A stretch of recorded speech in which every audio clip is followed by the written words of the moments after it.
Hey guys, Sarah here from Nestrs. I had the fun opportunity to style this additional dwelling unit in the backyard of a beautiful home.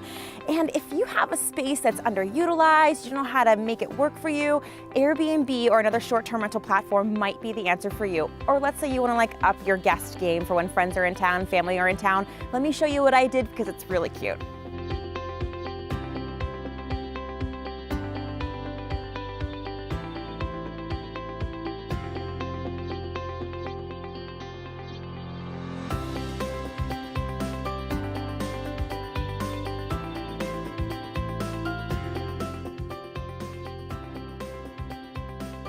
So before I got my hands on this space, it was an empty cottage in the backyard of a beautiful home. So why not utilize it? I came in here and added some plush furnishings. We've got a desk space, a day bed. The fireplace is working, so I just jazzed it up a bit. So now people can either welcome Airbnb guests, HomeAway guests, or family and friends and have a great private place to stay in their own backyard.